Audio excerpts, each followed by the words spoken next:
नाज़रीन, आज हमारे साथ मौजूद हैं वेलफेयर पार्टी ऑफ इंडिया के सदर जनाब कासिम रसूल इलियास साहब। बात करते हैं कासिम साहब से। सर, आपका बहुत बहुत खैर मकदम है हमारे इस प्रोग्राम में।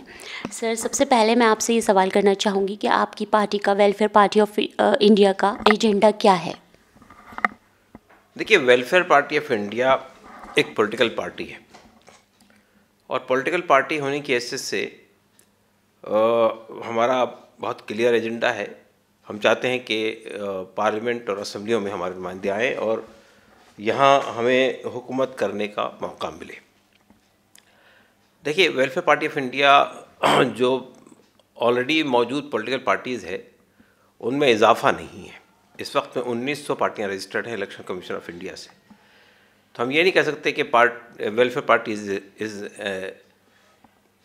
N addition to the existing political parties, बल्कि हम ये कहते हैं कि मौजूदा क्रिमिनल, कम्युनल, करप्ट और मौका परस्त सियासी पार्टियों का जवाब है वेलफेयर पार्टी। ये मुतबादिल है।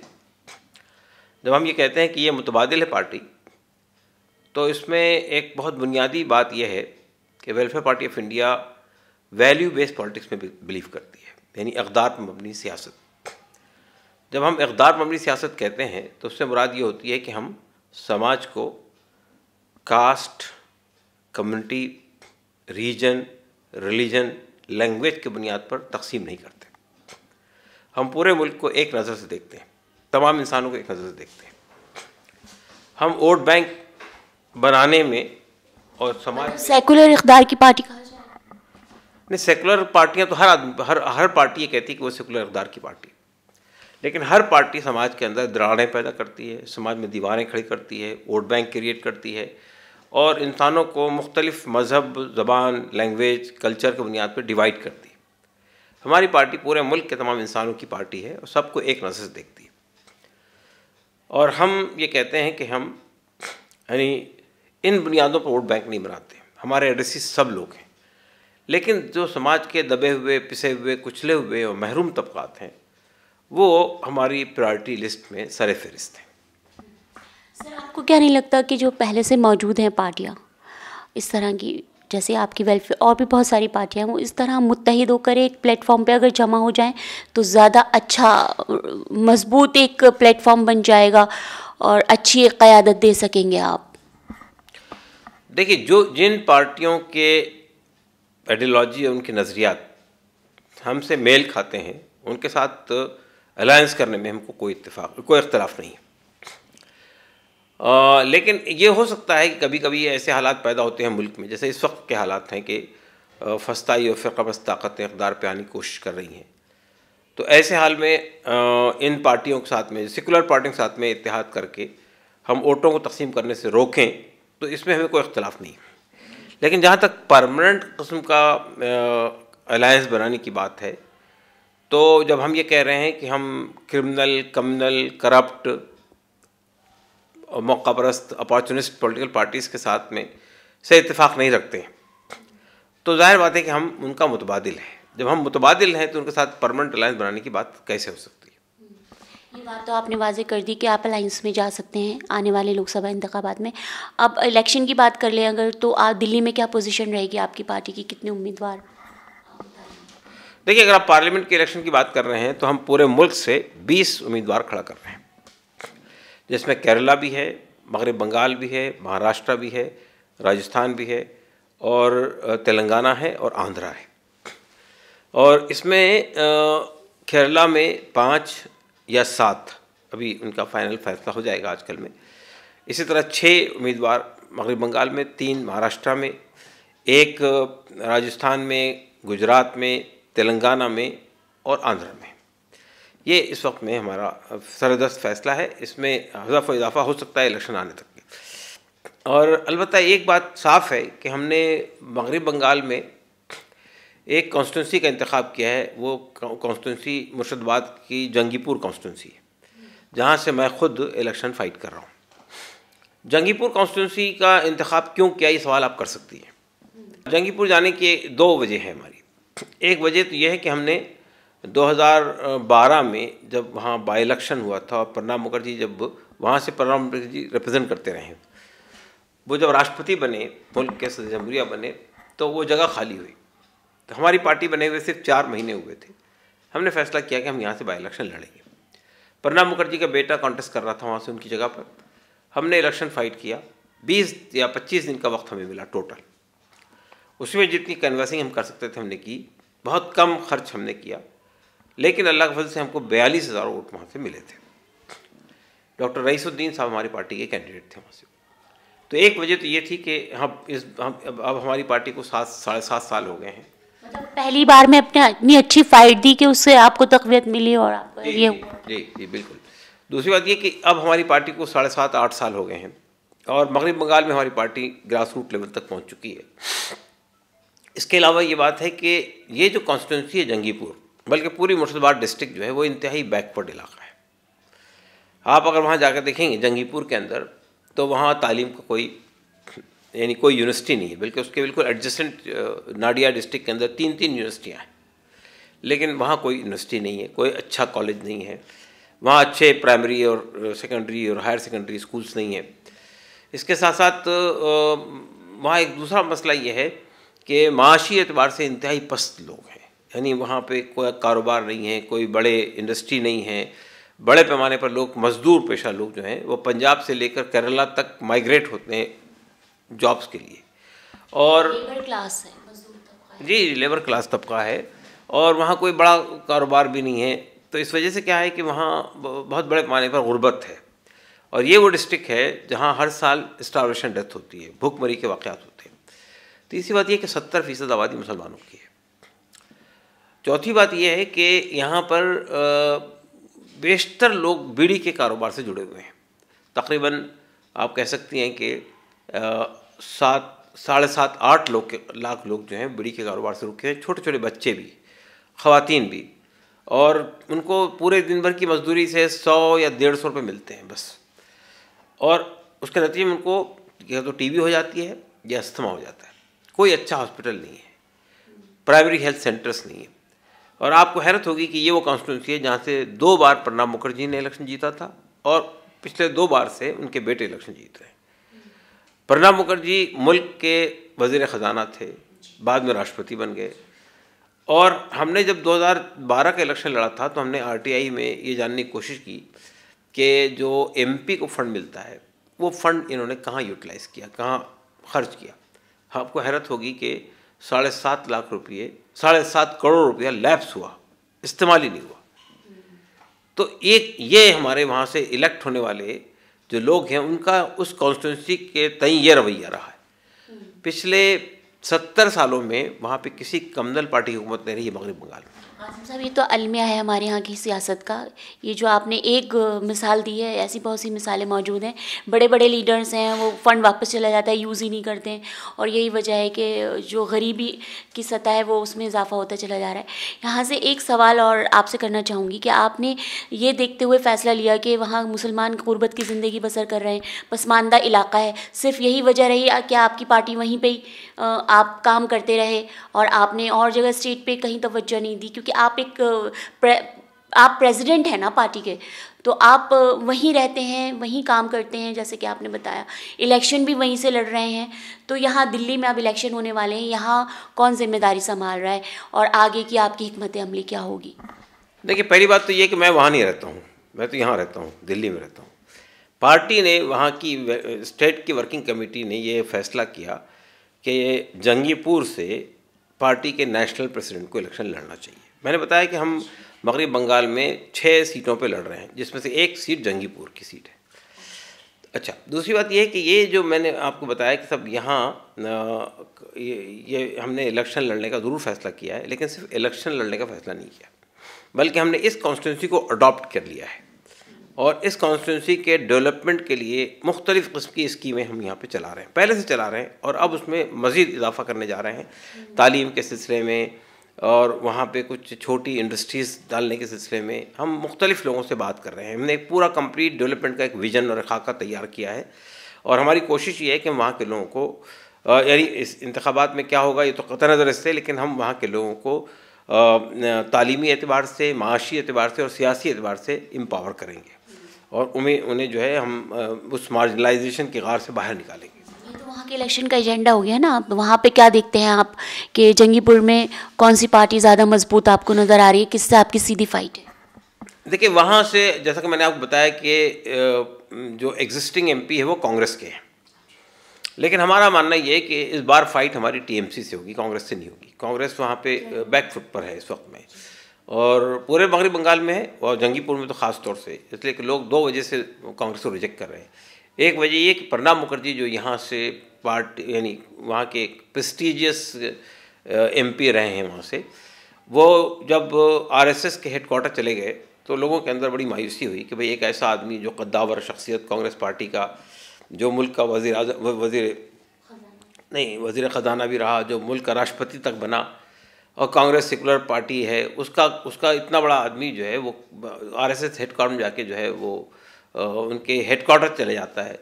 तो उनको लगा कि भाई ये तो इसका मतलब ये कि ये आदमी जिसको हम रिलाय कर रहे थे वो कमजोर आदमी था। तो एक तो वो मायूसी है, दूसरी ये कि कोई परफॉर्मेंस नहीं है। जो यहाँ से जिन उम्मीदों के साथ में लोगों ने उनको मुंतखब करके भेजा था या उनके बेटे को मुंतखब करके भेजा था, उसका कोई वहाँ पे नतीजा सामने नहीं आया। यानी कि आपकी सीधी फाइट वहाँ टीएमसी से? जी, टीएमसी से फाइट होगी। और टीएमसी के बारे में मैं बात करूँ आपसे कि मगरबी बंगाल में पिछले 70 सालों में कोई भी कम्युनल पार्टी की हुकूमत नहीं रही है। पहले 30 साल कांग्रेस, फिर 34 साल लेफ्ट फ्रंट यानी कम्युनिस्ट पार्टियाँ, और पिछले 7 साल से टीएमसी। और आपको ये इल्म होगा कि सचर कमेटी की जो रिपोर्ट सामने आई थी उसने ये बताया था कि मुसलमान सबसे ज़्यादा पसमानदा अगर कहीं है तो मगरबी बंगाल में है। और मैंने बताया आपको कि ये वो डिस्ट्रिक्ट है जहाँ हर साल स्टार्वेशन डेथ होती है।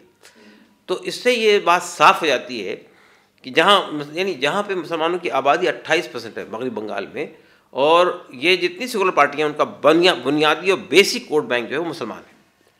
इसके बावजूद भी उन्होंने मुसलमानों के एम्पावरमेंट के लिए कोई काम नहीं किया। तो यहाँ सच्चर कमेटी के नफाज की भी बात करेंगे फिर आप लोग? नहीं, सच्चर कमेटी के निफाज की बात यानी मतलब सच्चर कमेटी के सिफारिशात के निफाज की बात तो बहरहाल करेंगे, लेकिन हमारा मानना ये है कि भाई ये वो इलाके हैं जो स्पेशल अटेंशन डिज़र्व करते हैं गवर्नमेंट की तरफ से। इनके एम्पावरमेंट के लिए हुकूमत को ख़ास तवज्जो देनी चाहिए। यानी आप उसके बिल्कुल पड़ोस के डिस्ट्रिक्ट के अंदर आप 3 यूनिवर्सिटियाँ कायम करते हैं, मुर्शिदाबाद में क्यों नहीं करते? मुर्शिदाबाद में अभी अलीगढ़ मुस्लिम यूनिवर्सिटी ने अपना एक सेंटर कायम किया, उसके लिए बहुत सारे मसाइल खड़े किए जा रहे हैं। इसी तरह से वहाँ कोई इंडस्ट्री कायम क्यों नहीं होती? देखिए ये जो इलाका है जंगीपुर का और मुर्शिदाबाद का, यहाँ पर जूट होती है बड़े पैमाने पर, लेकिन कोई प्रोसेसिंग यूनिट नहीं है जूट का। जूट प्रोसेसिंग करने के लिए कलकत्ता जाती है। वहाँ पे बहुत अच्छा आम होता है, कोई पल्प इंडस्ट्री नहीं है, कोई जूस इंडस्ट्री नहीं है, कोई और इंडस्ट्री नहीं है वहाँ पे। मतलब ये बेसिक जो है वो इश्यूज, वो ये रोज़गार है, पसमानदा इलाका है, बेसिक इश्यूज मसला रोज़गार और तालीम है वहाँ का। जी बिल्कुल, बुनियादी इशूज़ यही है कि लाइवलीहुड उनका बड़ा प्रॉब्लम है कि खाएंगे पिएंगे कैसे, उनके लिए कोई रोज़गार का वो अवसर नहीं है। आप देखिए कि 12 साल से कम उम्र के बच्चे जो है वो बिल्कुल बरहना रहते हैं, नंग धड़ंग रहते हैं, कोई कपड़े नहीं है पहनने के लिए, सर्च पाने के लिए छत नहीं, छोटे छोटे कमरों के अंदर लोग रहते हैं। यानी बिल्कुल ऐसी हालत है कि आप देखेंगे जंगीपुर के अंदर जाकर तो मालूम होता है कि वो बड़े बड़े शहरों के अंदर जो झोपड़पट्टियाँ होती है, ऐसी झोपड़पट्टियाँ आपको जंगीपुर मिलेगी जबकि गाँव और देहातों के अंदर ज़मीनों की कमी नहीं होती है। बहुत फैला हुआ इलाका है। और ये जो इलाका है जंगीपुर का, इसमें 80% रूरल आबादी है, रूरल बेल्ट है, और 20% जो है वो अर्बन इलाका है। सर यूपी की बात कर लें, यूपी में आप कितने उम्मीदवार उतार रहे हैं? देखिए इस बार हम यूपी से कोई उम्मीदवार नहीं खड़ा कर रहे हैं। देखिए यूपी, दिल्ली और आप कह सकती हैं कि कर्नाटक, तमिलनाडु, इन इलाकों से हम कोई कैंडिडेट नहीं खड़ा कर रहे हैं। हमने बताया था आपसे कि भाई हम केरला से, मगरबी बंगाल से, महाराष्ट्र से, और आपके राजस्थान से, गुजरात से, तेलंगाना से और आंध्र प्रदेश से। अभी जैसे आपने बताया कि आप अलायंस में भी जा सकते हैं। अगर अलायंस की बात होती है तो कौन सी पार्टियां आपके मेंटल लेवल को, पार्टी के इक़दार को आपको लगता है कि वो आप उनके साथ अलायंस में जा सकते हैं, आपका सेटलमेंट हो सकता है उनसे? देखिए जो पार्टियां इस वक्त में सेकुलर सियासी पार्टियां, उनमें से किसी के साथ हमारा अलायंस नहीं हो सकता है। पहली बात, अगर उसूलों के बुनियाद पर बात करें आप तो मैंने बताया दो तरीक़े हैं अलायंस के। एक तरीक़ा तो है कि जिनसे नज़रियाती और आइडियोलॉजिकल हम आहंगी हो उनके साथ अलायंस हो, और दूसरा वजह ये हो सकती है कि बीजेपी और कम्युनल फोर्सेस को रोकने के लिए, अपने वोटों को आपस में तकसीम से रोकने के बचाने के लिए एक सीट एडजस्टमेंट या अंडरस्टैंडिंग या अलायंस हो सकता है इन सेकुलर पार्टियों के साथ में। तो जहाँ तक ये जानना चाहती हूँ कि आपकी नज़र में सेकुलर पार्टीज़ कौन सी हैं? क्योंकि आपने आप भी ये वजाहत कर दी, बीजेपी तो कम्युनल है आपकी, आप कह रहे हैं जैसे। तो मैं ये जानना चाहती हूँ कि आपकी नज़र में सेकुलर पार्टीज कौन सी? नहीं, जो पार्टियां क्लेम करती हैं कि वो सेकुलर पार्टियां हैं, देखिए सेकुलर पार्टियां तो बदकिस्मती से हिंदुस्तान का तो कोई भी नहीं है। यानी मतलब जो बड़ी बड़ी पार्टियां हैं वो सब अपॉर्चुनिस्ट पार्टियां हैं। जब उनको सेकुलरिज्म सूट करता है वो सेकुलर होती है, जब कम्युनलिज्म सूट करता है वो कम्युनल होती है। पासवान की पार्टी जो है वो कल तक सेकुलर पार्टी थी, आज वो कम्युनल लोगों के साथ खड़े हुए हैं।